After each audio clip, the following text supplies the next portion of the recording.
Bien, bonjour à tous, bienvenue pour cette conférence de presse de lancement de la Paris Retail Week. Très heureux de vous retrouver. Désolé pour les quelques minutes de retard, on va rentrer dans le vif du sujet sans plus attendre. J'ai le plaisir d'introduire cette session. Donc, je suis Arnaud Gallet, le directeur de la Paris Retail Week. Un petit programme de ce matin, une matinée chargée en émotion aussi, puisqu'on est très heureux de vous retrouver, mais aussi en contenu, en insight, notamment grâce à l'étude que nous avons menée avec Havas Commerce, ainsi que les opinions et les retours de deux de nos mentors qui ont répondu présents pour commenter les résultats de l'étude ce matin. Comme je vous le disais, l'émotion de la reprise, on est très content d'être là, on en sera encore plus content de vous retrouver en vrai à partir du 28 septembre, après ce passage un peu mouvementé. On a tous connu effectivement cette crise, on la connaît encore aujourd'hui, on voit le bout du tunnel malgré tout. Ce qu'on a pu observer, c'est qu'on est sur un marché qui est effectivement en pleine mutation. Vincent, après moi, va rentrer dans les détails de cette étude avec un certain nombre d'insights sur ce qu'il faut attendre de la suite des événements et les transformations qu'ont connu ce marché. Mais ce qu'on peut dire, c'est que ce qui est sûr, c'est que les années 2020 et 2021 ont été très particulières en termes d'incertitude. On a vu la fermeture des commerces, l'explosion du e-commerce. Et qui dit incertitude, dit qu'on a besoin d'insight, on a besoin justement d'un phare au milieu de la tempête. Et justement, en tant que Paris Retail Week, ça fait plus de 15 ans aujourd'hui qu'on essaye d'être ce phare, de donner justement le cap, la voie, pour pouvoir justement aider le marché dans ses transformations. On le donne d'autant plus depuis 2019 qu'on a repositionné l'événement pour le rendre plus lisible et plus efficace, notamment au travers de 8 problématiques business qui sont un peu les parcours de visite de l'événement et qui sont, on le verra tout à l'heure, représentés aussi dignement par des mentors qui sont les professionnels du secteur. Quelques chiffres rapidement, juste pour vous dire que puisque vous connaissez déjà l'événement, mais Paris Retail Week, c'est vraiment le plus grand salon en Europe dédié au commerce, au e-commerce et au commerce connecté, avec plus de 25 000 participants, 600 sociétés qui viennent également exposer ou prendre la parole sur l'événement. Et c'est aussi beaucoup de contenu déjà ce matin, beaucoup de contenu aussi toute l'année désormais au travers de la plateforme que l'on a lancée au mois d'avril qui s'appelle Paris Retail Week Connect, mais aussi bien entendu in situ puisqu'on a plus de 400 speakers qui viennent prendre la parole pendant ces 3 jours. Et 1000 rendez-vous d'affaires, on est vraiment sur le lieu du business et du networking pour pouvoir trouver les bonnes solutions du moment. Paris Retail Week, toujours plus de contenu. Je vous parlais des problématiques business. Comme je vous le disais, 8 problématiques business qui vont être le fil conducteur des visiteurs et qui vont permettre justement à Paris Retail Week de répondre plus précisément aux problématiques des retailers, des commerçants et des marchands du moment. À chaque fois qu'on demande un badge dans le cadre de l'enregistrement de Paris Retail Week, on demande à chaque visiteur quelles sont ses problématiques du moment, tout ça pour lui pousser justement un contenu spécifique par rapport à ces problématiques et lui donner un guide de visite pour répondre plus précisément à ces problématiques. Donc 8 problématiques, problématiques marketplace, problématiques innovation marketing, problématiques parcours client agile, problématiques data, problématiques supply chain ou problématiques marketing B2B ou paiement. Vous voyez, des problématiques assez larges mais en même temps ultra spécifiques avec des spécificités à chaque fois qui sont assez complexes et de plus en plus représentées par des mentors qui vont donner les clés justement de ces problématiques et nous faire des retours d'expérience. Vous avez pu notamment retrouver un certain nombre de mentors déjà au travers de nos sessions Web Talk. Je vous parlais de la plateforme Paris Retail Week. Ces sessions Web Talk, les mentors ont pu déjà donner quelques clés, un avant-goût de ce qu'on va retrouver dans le cadre des conférences plénières sur Paris Retail Week. Et également une série de podcasts que vous pouvez retrouver sur le site de Paris Retail Week. L'idée étant au travers de ces podcasts de donner la parole à des jeunes pousses qui se sont lancés dans la digitalisation. Et c'est un enjeu, on le sait tous, tout particulier notamment dans le cadre de cette crise Covid, puisque la digitalisation n'est plus une alternative. Les conférences plénières, Plus de 20 sessions, je vous le disais, beaucoup de contenu. On va retrouver, vous retrouvez le programme en ligne, mais là, vous voyez déjà un certain nombre d'intervenants qui seront présents dans le cadre des conférences plénières de Paris Retail Week. Le programme n'est pas encore finalisé, il va encore s'enrichir d'autres intervenants, mais vous avez déjà une bonne idée de qui vous pourrez retrouver sur quelle thématique. Les ateliers solutions également. Alors, par rapport aux conférences plénières, les ateliers de solutions, la petite différence, c'est que ce sont en fait les fournisseurs de solutions. C'est un peu la boîte à outils pour le visiteur, les ateliers de solutions. Les fournisseurs de solutions qui vont, au travers de leur expertise, venir aussi présenter les solutions qu'ils apportent au travers de leur offre. On a plus de 150 ateliers solutions sur l'ensemble du pourtour de Paris Retail Week, donc beaucoup de contenu aussi au travers des ateliers. Les Paris Retail Awards qui sont et resteront le prix, on espère, de référence du marché, qui viennent récompenser au travers de 9 prix les innovations en termes de solutions digitales et retail. Et enfin, l'engagement RSE, comme je vous le disais, il est important pour nous en tant que Paris Retail Week de donner un peu le là, donner un peu le pouls du marché. Et c'est vrai que l'éco-responsabilité, on va le voir aussi au travers de l'étude qu'on a menée avec Havas Commerce, est un des enjeux du moment. Et c'est important pour nous, dès 2019, de rendre l'événement plus éco-responsable. Alors, plus éco-responsable, ça veut dire quoi? Ça veut dire que depuis 2019, on n'a plus de moquettes sur Paris Retail Week, tout du moins dans les allées, ce qui fait plus de 4 tonnes de déchets en moins. Les éclairages sont passés en LED et on utilise beaucoup d'espaces qui vont être réutilisés et réutilisables, que ce soit pour les stands qui sont packagés, à hauteur de 40%, ainsi que les espaces communs qui sont faits en matière recyclée, recyclable ou d'espaces qui vont être utilisés, mutualisés avec d'autres événements. Voilà. Encore une fois, il est important pour nous, puisque c'est un enjeu aussi du marché, de donner le pouls sur le sujet. Toujours plus de qualité également. Depuis le début, Paris Retail Week cultive aussi une base de marchands premium que nous accueillons sur l'événement. Donc c'est les patrons des grandes enseignes marchandes. Et avec qui nous organisons notamment des business meetings. Alors des business meetings au travers de la plateforme, donc la web app de Paris Retail Week que j'incite à télécharger pour pouvoir retrouver tous les contenus, mais aussi pour pouvoir, pour ceux qui ne pourront pas se déplacer, faire des rendez-vous en distanciel ou assister aussi aux conférences sur la web app. Et les business meetings premium, je vous parlais justement de ces marchands premium. On met en place pour un certain nombre d'exposants qui ont pris un package spécifique la possibilité d'avoir un accompagnement en termes de services, donc des personnes qui vont monter entre les marchands premium et elles ces business meetings, donc de l'organisation jusqu'à la tenue sur le salon. Bien entendu, on organise l'événement et ça fait partie de notre métier avec l'ensemble des mesures nécessaires pour pouvoir garantir la sécurité des publics. Donc, dans l'état actuel des choses, on a mis en place un certain nombre de mesures pour pouvoir le faire. Donc, que ce soit le port du masque obligatoire, bien entendu la désinfection des espaces. On incite également les participants à télécharger leur badge en amont du salon, la distanciation physique et le nettoyage renforcé des espaces, bien entendu la ventilation aussi qui va être optimisée. Voilà, merci pour votre attention. On va rentrer dans le vif du sujet du content avec l'étude menée avec Havas Commerce. Donc j'ai le plaisir d'accueillir Vincent Maillet, le directeur général de Havas Commerce, et je serai avec vous à nouveau pour les questions-réponses.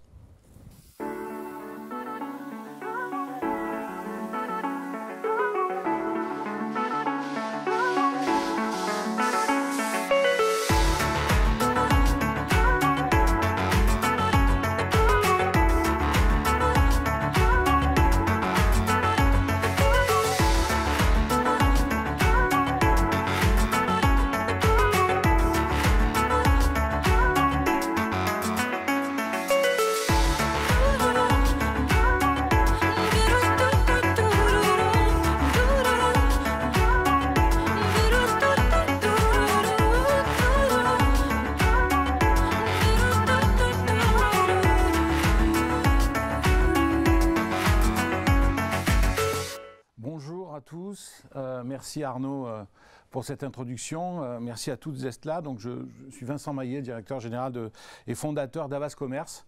Alors, peut-être juste pour vous parler, avant de rentrer directement dans l'étude, on va rapidement vous présenter Havas Commerce. En gros, c'est une nouvelle offre qui a été développée au sein du groupe Havas, dont le but et l'objectif est de suivre de très près les grandes évolutions et les grandes transformations du commerce dans le monde. Alors, c'est pas très modeste, mais en fait, c'est ce qu'on essaie de faire au quotidien, c'est-à-dire au travers des grands acteurs et des nouvelles technologies, et notamment des études, celles que je vais vous montrer et je vais vous présenter tout de suite pour suivre et comprendre en fait comment évolue le commerce et comment il se transforme. Du coup, le partenariat avec la Paris Retail Week, il est de fait évident.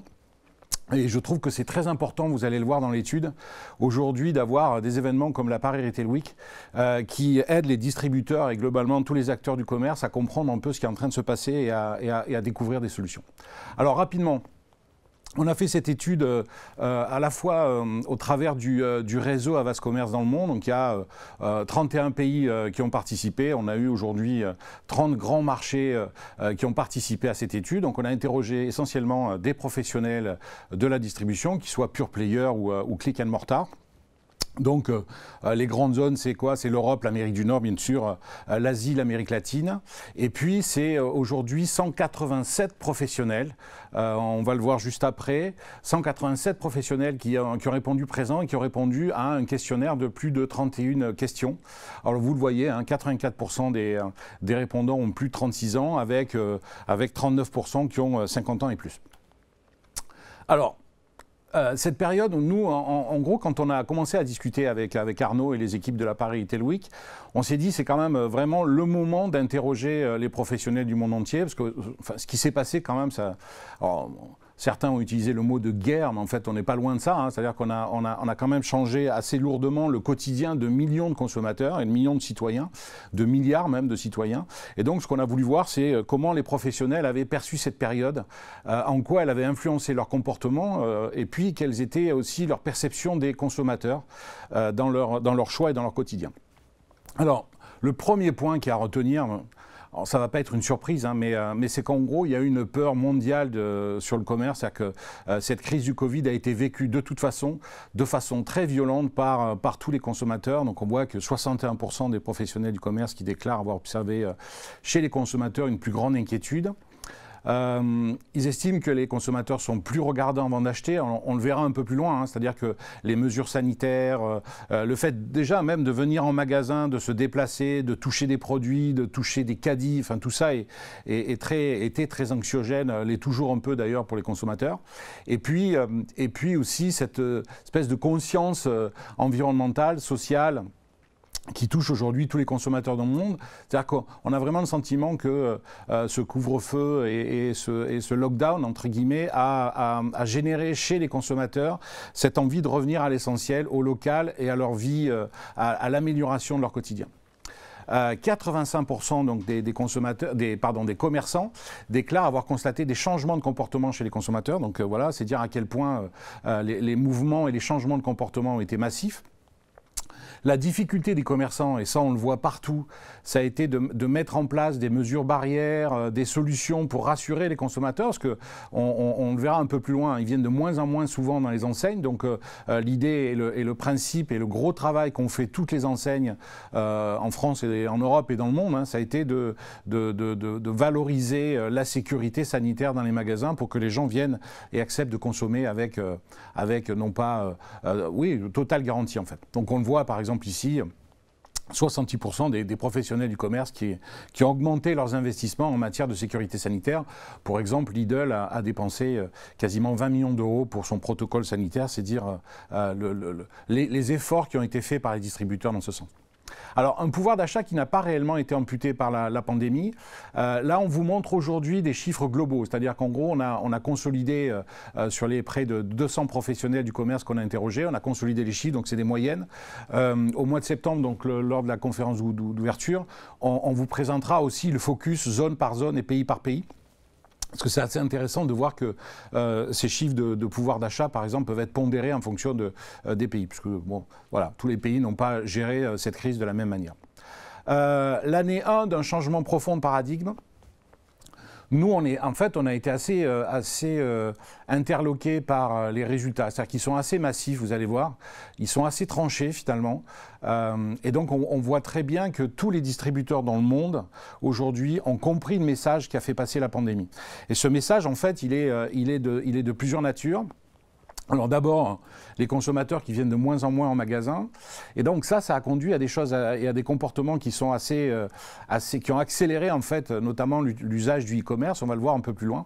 Et notamment l'usage du e-commerce pour des catégories de population qui sont plus âgées et qui jusqu'à présent ne l'utilisaient que très peu. Donc ce que disent les professionnels du commerce dans le monde, c'est qu'il y a une accélération du commerce digital, qui est la conséquence vraiment directe de la pandémie. Donc accélération du commerce digital pour 65%, une régression du commerce physique pour 35%, un bouleversement total et profond du commerce pour 23%, et puis une accélération du commerce physique juste pour 20%.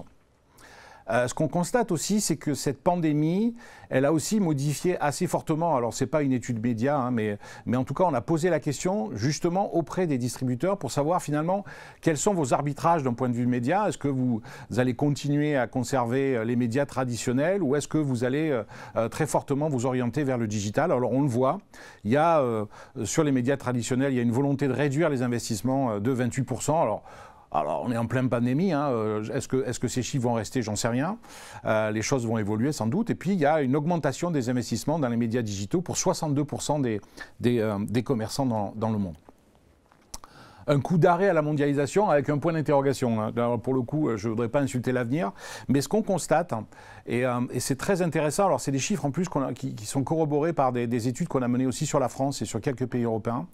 En gros, 93% des consommateurs veulent acheter plus local, plus bio et des produits plus clean. C'est-à-dire que je ne sais pas si c'est le pangolin, la chauve-souris, je ne sais pas si c'est la difficulté en France, pour la France, de se sourcer en masque ou en gel hydroalcoolique. Toujours est-il qu'il y a une volonté, malgré tout, de revenir à des choses locales, à un quotidien, à des choses essentielles. Donc, bon, ce n'était pas l'objet de l'étude, mais on voit que les gens, les consommateurs reviennent à la famille, rester proche de ses amis, de sa famille. Enfin, voilà.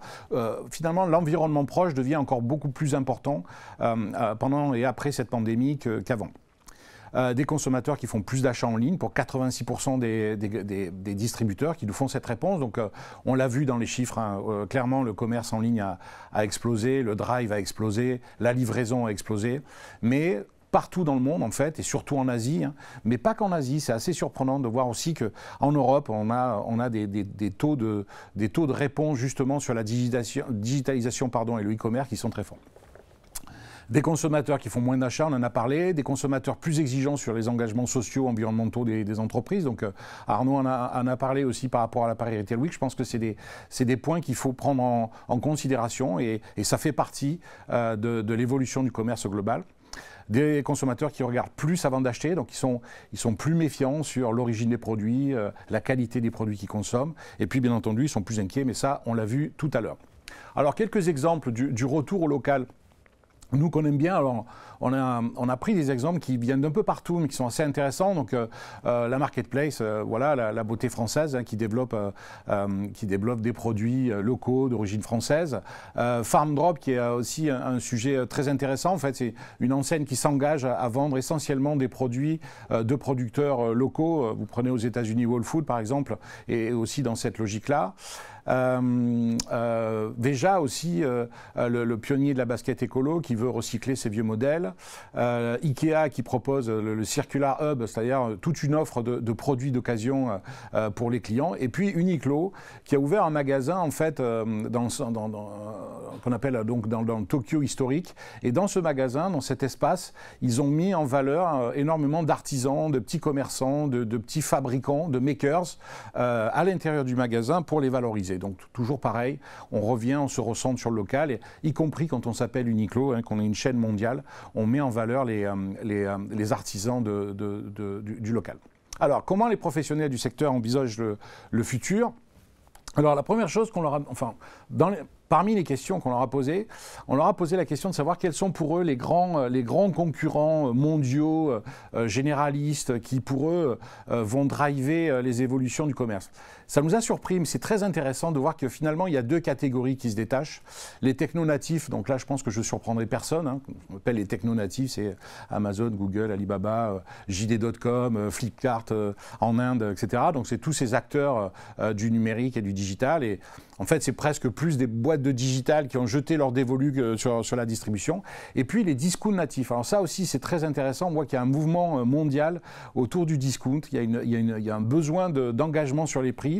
Et finalement, ces enseignes-là, qui ne sont pas spécialement les plus digitalisées, hein, même si Walmart fait beaucoup d'efforts, même si ces enseignes-là ne sont pas les plus digitalisées, on voit bien qu'elles ont quand même des avantages, une forme de compétitivité sur le prix qui les préserve finalement de la crise. Alors, le règne de la convenience. On voit bien que l'omnicanalité, elle est boostée par deux points, en fait, c'est-à-dire des solutions de livraison et donc de simplification de l'achat. Donc, faciliter les achats en ligne, en fait, et développer l'omnicanalité, c'est la priorité des investissements des retailers. Donc, ça va dans le sens que j'évoquais tout à l'heure, c'est-à-dire qu'on est en train de rentrer dans un monde du e-commerce et de la livraison. J'irais même jusqu'à dire que la future norme du commerce, pour moi, demain, c'est la livraison et pas spécialement le magasin. Ça ne veut pas dire que le magasin va disparaître, ça veut dire que le magasin va devoir évoluer, muter pour répondre à ces mutations, à ces évolutions. Donc un professionnel sur 3 estime que faciliter les achats en ligne est un atout efficace pour développer le chiffre d'affaires. Et puis quasiment un commerçant sur 2 déclare que la livraison, le click and collect, le drive vont redéfinir le futur de leurs entreprises, donc du commerce. Acheter partout, tout le temps, sur tout support. Donc, on voit bien qu'après un an de pandémie, vous voyez, on leur a posé la question des différents canaux. Donc, le e-commerce va progresser, le m-commerce, le mobile commerce va progresser, le s-commerce, donc le social commerce va progresser, et puis le live streaming, dont vous avez entendu sans doute parler, qui se développe de façon phénoménale en Asie notamment, qui consiste à mettre en avant des vendeurs qui font la démonstration du produit qu'ils veulent vendre. Et chaque fois, vous voyez, on est dans des scores qui sont quand même assez importants de progression. Et on voit bien que l'avenir du commerce passe quand même beaucoup par la digitalisation. Alors, quelques exemples, hein, vous avez Macy's aux États-Unis qui, notamment les millennials, a développé du live streaming, Moulinex qui a fait aussi des choses, Walmart qui fait pas mal de choses, y compris sur TikTok, pour aussi aller vendre des produits via le canal live streaming. Acheter, retirer, retourner sans contrainte, on voit bien l'influence. En gros, la pandémie et la peur du contact physique a généré effectivement toutes les solutions sans contact. Donc, pareil, on est dans un parcours d'achat où même le magasin, quand notamment Walmart a mis en place une solution qui s'appelle Walmart Mobile Express, qui permet aux clients qui ont l'app et qui, bien entendu, qui sont clients de Walmart, de pouvoir juste scanner leur ticket produit et effectuer des retours produits très facilement auprès de Walmart. Donc ça montre bien qu'il y a une influence, une espèce de porosité entre, d'un côté, les solutions digitales et le magasin. Voilà, donc 38% des professionnels du commerce qui déclarent avoir mis en place un système plus souple de retour d'articles pour acheter en ligne. Alors, la rapidité de livraison, ça aussi c'est un point très important, c'est des choses que vous voyez, il suffit de prendre le métro là, pour voir les affiches aujourd'hui d'acteurs de la livraison qui s'engagent sur des temps absolument incroyables, hein, parce qu'on est aujourd'hui sur 10 minutes, des engagements de 10 minutes pour livrer des courses, c'est juste absolument incroyable. Donc, qu'est-ce que la crise a changé dans votre approche logistique?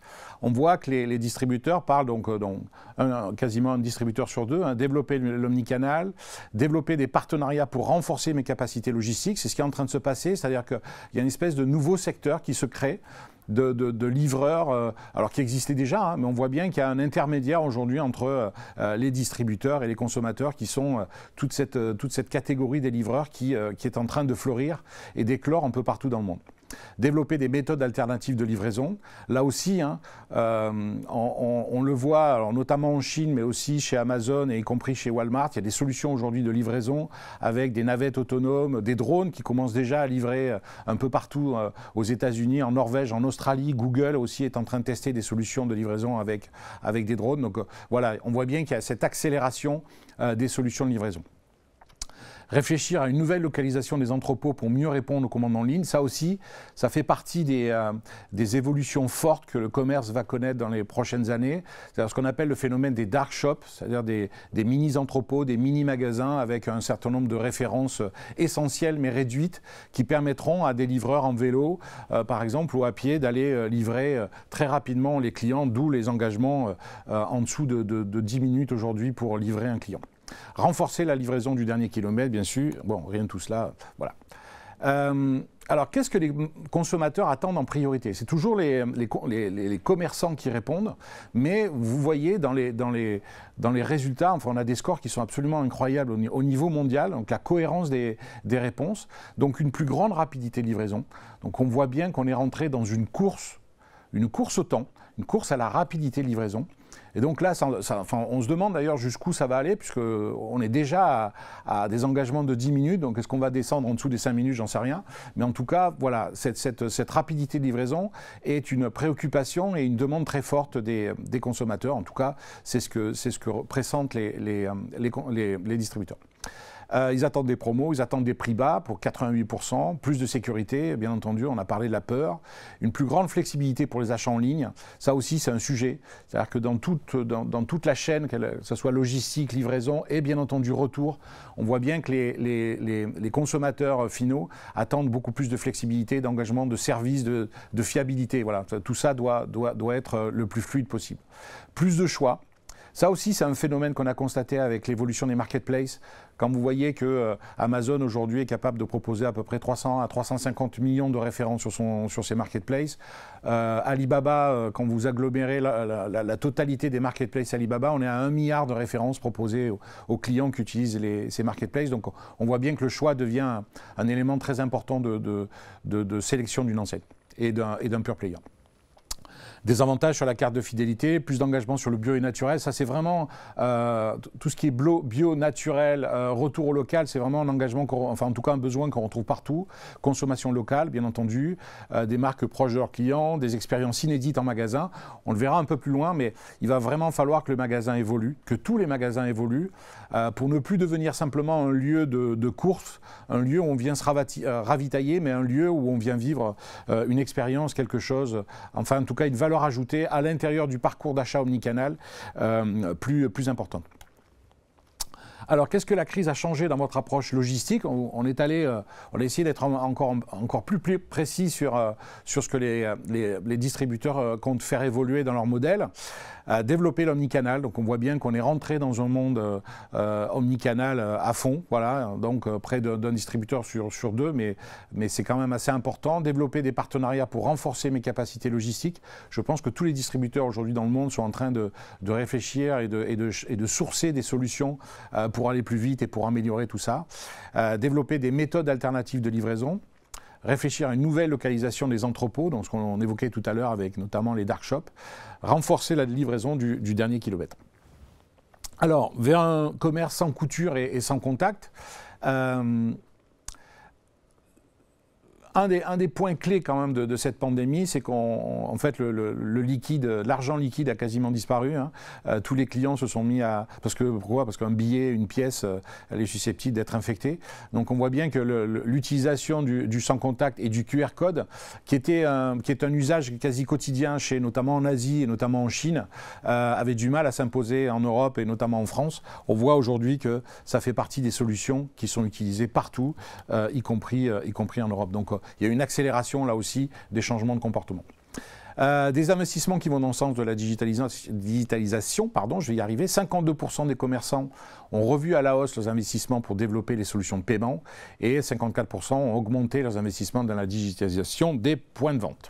Voilà. Alors, deux exemples, moi, que je trouve très intéressants.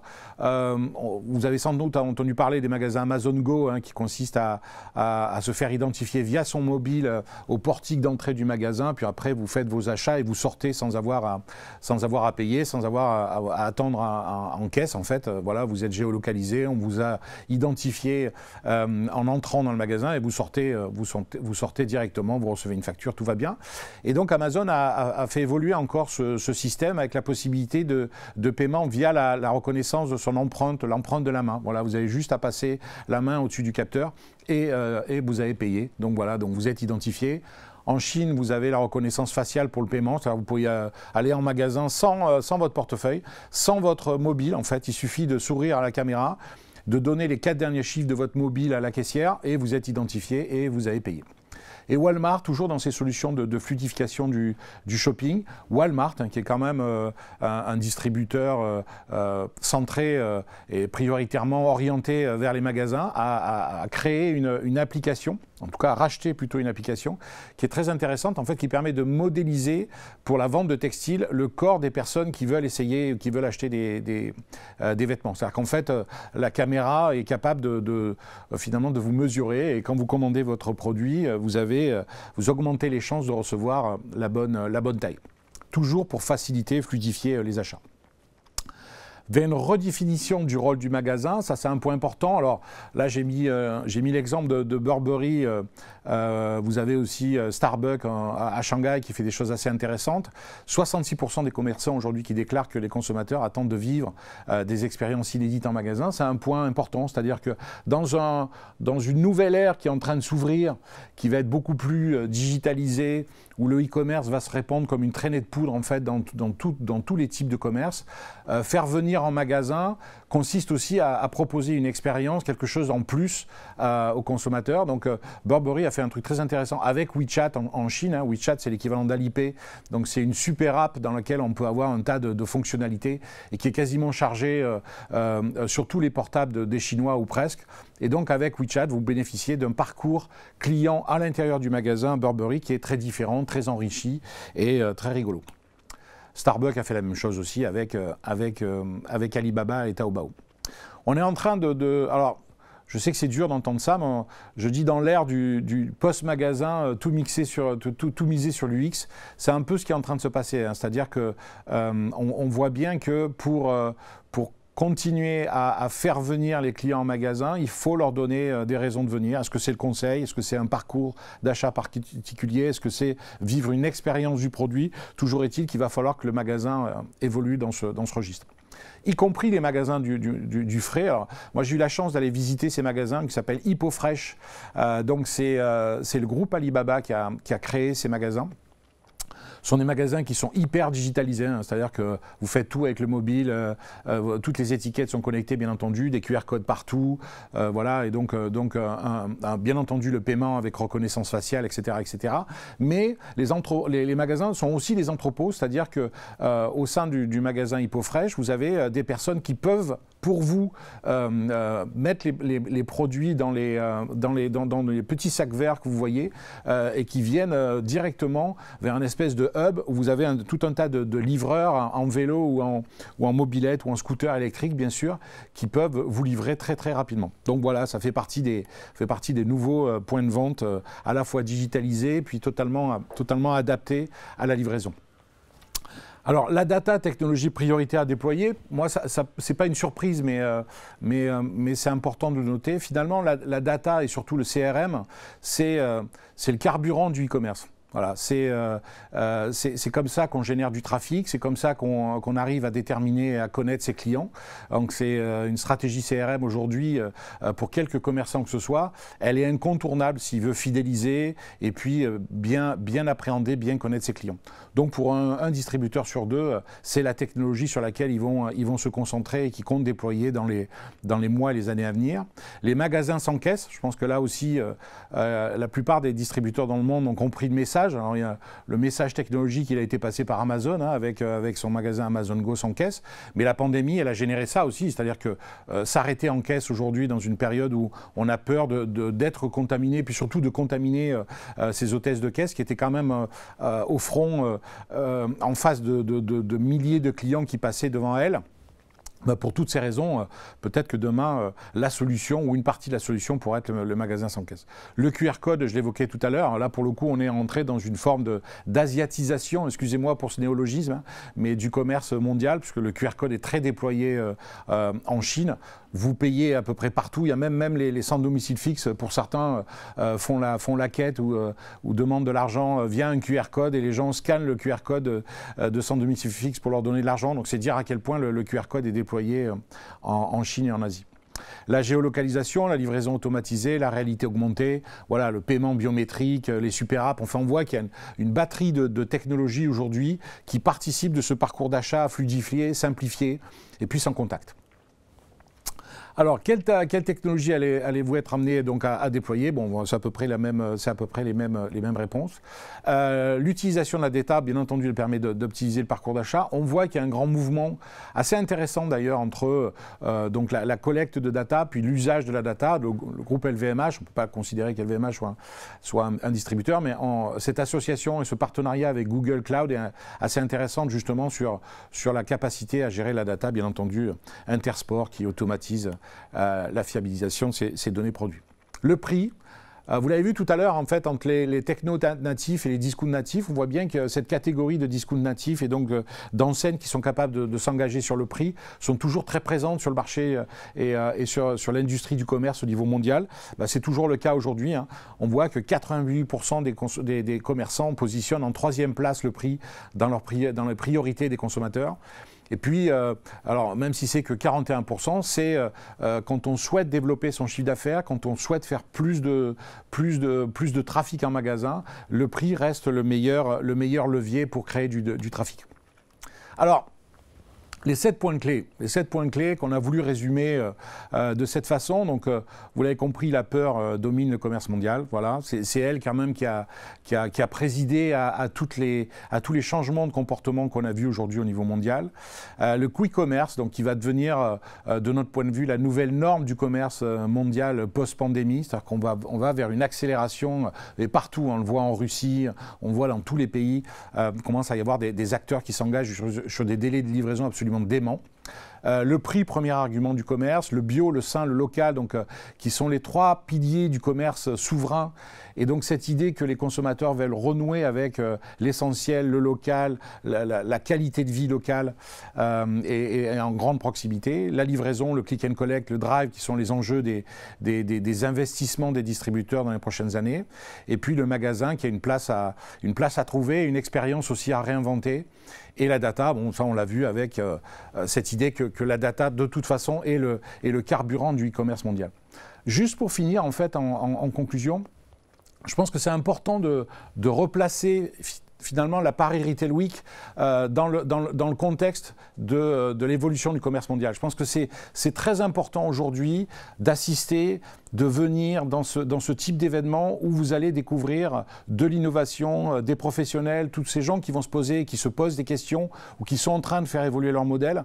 Et je trouve que pour les commerçants, tous les distributeurs d'ailleurs mondiaux et européens notamment, venir à la Paris Retail Week, c'est quand même une occasion de comprendre, de prendre le pouls de ces évolutions du commerce.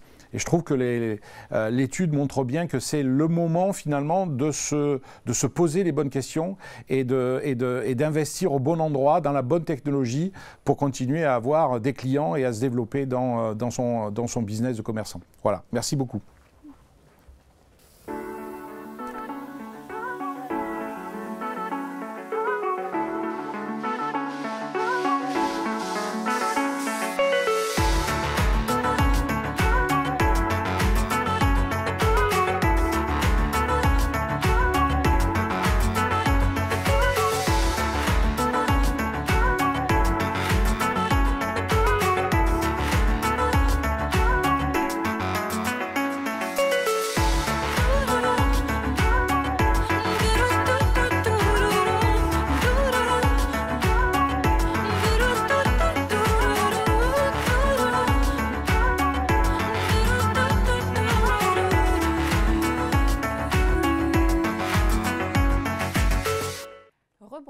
toutes et à tous, ravie de vous accueillir, notamment à présent pour la vision des mentors, puisque vous le savez, le salon Paris Retail Week a notamment 8 mentors et deux d'entre nous sont présents, notamment Bastien Valenzi qui est cofondateur et CEO de Kabaya, marque française d'accessoires colorés et innovants, mais aussi éthiques et RSE. Et puis Guillaume Lachenal qui est CEO de Milibou.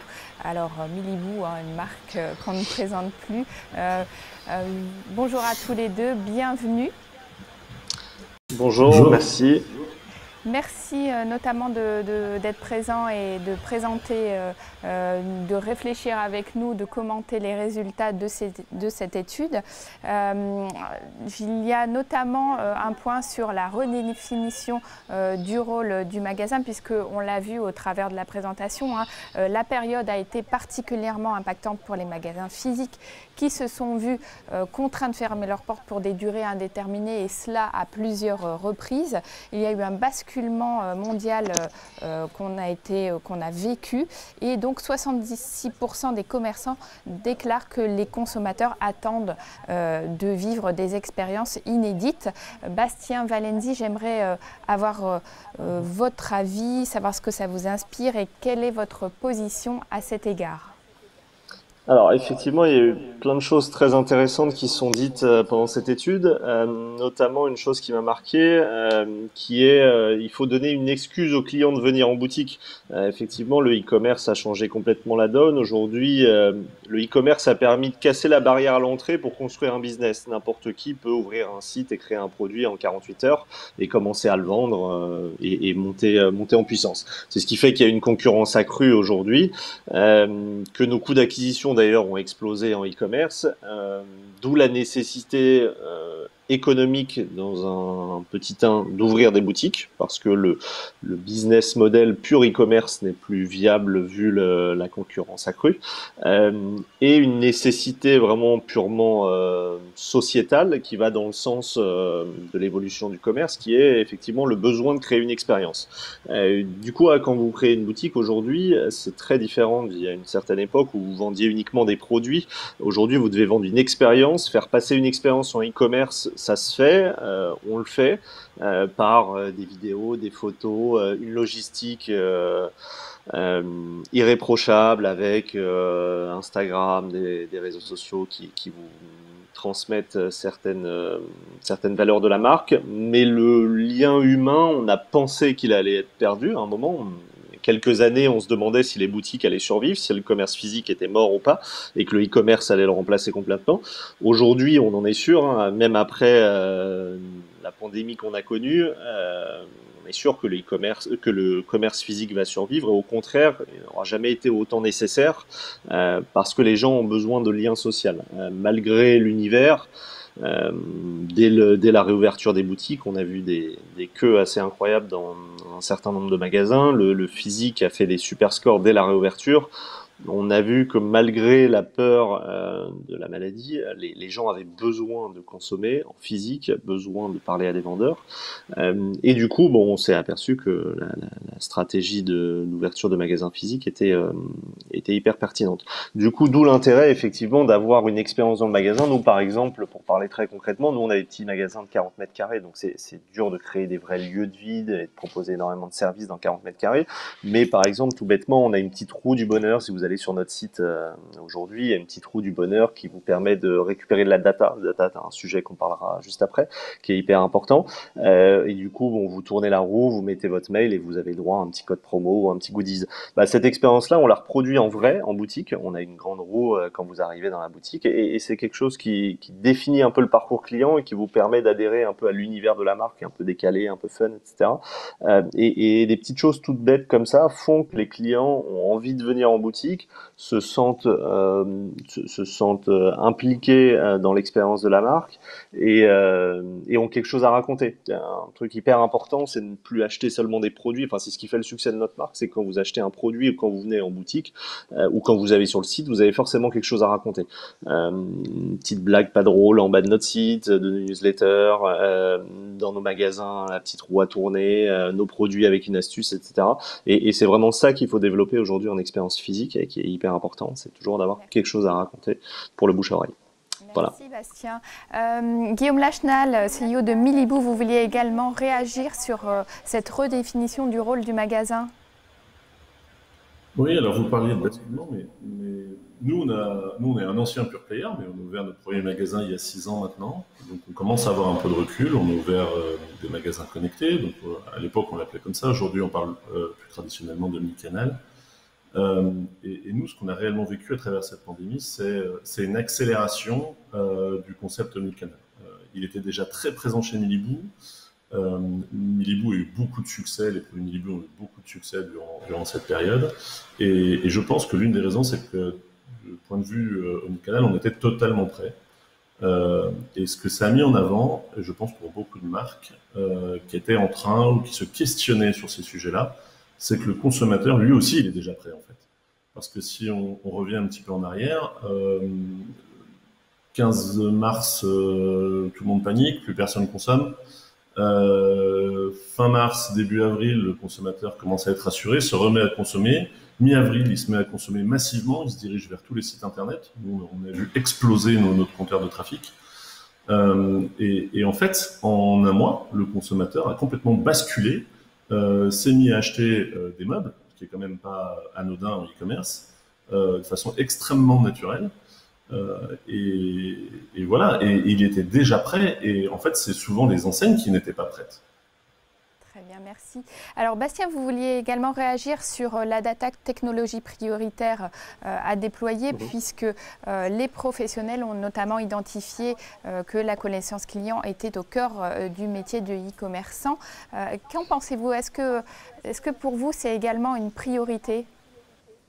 Bien sûr, et c'est une des raisons principales du succès d'une marque aujourd'hui, c'est de savoir bien identifier sa clientèle et bien adresser son marketing. On ne parle pas de la même manière à tout le monde. Plus vous êtes pointu dans votre segmentation de base client, et plus vous arrivez à l'adresser précisément, et plus vous avez de chances d'avoir un taux de transfo élevé et d'avoir un succès, une marque à succès. Donc bien évidemment, c'est quelque chose d'hyper important. Et ce qui est nouveau, c'est la data dans les magasins. La data dans le e-commerce, ça a toujours été un peu l'objectif pour tous les pure players. En magasin, c'était beaucoup plus compliqué. Et c'est bien évidemment des leviers sur lesquels il est hyper important de travailler pour mener à bien un projet physique. Ouais. Merci Bastien. Alors Guillaume, vous, il y a un point particulier sur lequel vous vouliez réagir, c'est le prix qui reste un des piliers du commerce. Et je rappelle notamment un chiffre, 88% des répondants positionnent le prix en 3e position dans les priorités des consommateurs, juste derrière la promotion. Qu'est-ce que ça vous inspire? Pourquoi vous vouliez réagir? En fait, ce que je trouve assez intéressant, c'est que oui, bien sûr, le prix a toujours été générateur de chiffre d'affaires, a toujours drainé du monde, que ce soit en ligne, en magasin, ça c'est une évidence. Nous, ce que l'on constate, c'est que bien sûr, la demande pour le prix est présente, mais en fait, c'est surtout une demande pour le rapport qualité-prix. Le client veut le meilleur prix, mais plus pour n'importe quel produit, plus pour n'importe quelle qualité. Il veut savoir ce qu'il achète. Il veut savoir d'où ça provient, il veut savoir comment c'est fabriqué et le prix. Donc, c'est vrai que c'est ce qui est intéressant de relever dans l'évolution de ces comportements, c'est que le consommateur, il veut le meilleur prix, mais il veut aussi le meilleur produit maintenant. Très bien, merci Guillaume. Alors, il y a un dernier point sur lequel vous vouliez réagir tous les deux, c'est la rapidité de livraison qui va structurer le commerce de demain. 89% des professionnels déclarent que les consommateurs attendent en priorité une plus grande rapidité de livraison et 82% estiment que les consommateurs attendent une plus grande flexibilité dans leurs achats en ligne. On parlait même de chiffres incroyables tout à l'heure, 10 minutes pour se faire livrer. J'ai envie de vous entendre tous les deux réagir sur ces chiffres. Alors moi, si je peux apporter une petite nuance, ça dépend vraiment du secteur, je pense. Effectivement, dans la food, c'est de c'est l'enjeu numéro un, livrer le plus rapidement possible, moins de 10 minutes si possible, effectivement. Dans la fashion, c'est assez différent. Le standard, c'est J+1, J+2, grand maximum, effectivement. Mais il y a aussi d'autres modèles qui se développent en précommande, avec des livraisons à 1 mois, 2 mois, qui sont beaucoup plus écologiques, qui limitent justement le surstockage. Et c'est assez antinomique parce que le consommateur veut... est de plus en plus impacté par l'éco-responsabilité d'une marque. Et il veut être livré de plus en plus vite, sauf que ça va pas de pair. Et du coup, on voit apparaître dans notre secteur des modèles de précommande avec des livraisons à 1 ou 2 mois qui marchent aussi très bien parce que le consommateur est sensible aussi à l'environnement et il comprend ces enjeux-là. Donc, ça dépend vraiment du secteur. Sur la food, bien sûr que oui. Sur notre secteur, c'est pas forcément l'enjeu numéro 1, la rapidité de livraison. On ne va pas en tout cas livrer en 20 minutes chez Cabaya dans les 6 prochains mois ou dans les 2 prochaines années a priori. Guillaume, est-ce que vous pensez, comme Bastien, que ça dépend du secteur, des produits aussi? Alors ça dépend bien sûr des secteurs et avec les contraintes qui sont liées à ce secteur-là, livrer des meubles en 15 minutes, je ne pense pas que ça corresponde à une demande et un besoin et l'enjeu est de taille. Néanmoins, il faut prendre conscience qu'avec la livraison et l'évolution des exigences du consommateur sur la livraison, c'est tout un univers qu'il faut prendre en main. Livrer un produit, ça veut dire confier à un tiers une partie de votre relation client. Parce que le livreur ou l'intérimaire du livreur qui va se présenter chez votre client, lui, il n'a pas les codes de la marque, il n'a pas le discours, il n'a pas été briefé. Et il faut prendre conscience de cette difficulté, de tout ce que ça représente. Que le flux de livraison, c'est pas juste hop, je prends mon produit, je vais l'amener chez mon client, il est content et tout va bien. C'est pas vrai. C'est les retours, c'est le SAV, c'est énormément de points qui viennent se greffer parce que la relation change complètement. Voilà, je pense c'est pour moi le plus gros enjeu aujourd'hui, c'est la livraison et le plus complexe. La rapidité, nous on la constate, alors dans une moindre mesure, bien sûr, pas dans l'heure ou ce genre de choses. Néanmoins, nous, on affiche les délais de livraison à nos clients en fonction de la disponibilité et des arrivages. Et la corrélation entre les volumes de vente et le délai de livraison, elle est majeure. C'est-à-dire que moi, quand j'ai un produit qui est livrable en 24-48 heures, il se vend extrêmement bien. S'il est en 1 semaine, les ventes chutent. S'il est en 2 semaines, les ventes chutent encore. Et s'il est en 3 mois, malgré le programme qui existe sur Milibook qui s'appelle Attente récompensée, vous avez 10, 15, 20% de remise sur votre produit. Si vous acceptez d'attendre 1 mois ou 2 mois l'arrivage, et les ventes s'écroulent totalement. Donc le consommateur, il est exigeant et il est exigeant sur cette partie-là aussi. Le produit doit être là et doit être là vite. Donc il faut finalement pouvoir faire face à cette dualité, ce besoin d'être éco-responsable, mais quand même répondre aux exigences du consommateur. Merci beaucoup à tous les deux. Restez avec nous. Je rappelle juste qu'on aura l'occasion de vous retrouver lors du salon, mais notamment au travers des web talks sur la plateforme Paris Retail Week Connect. Donc à tout de suite pour les Q&A.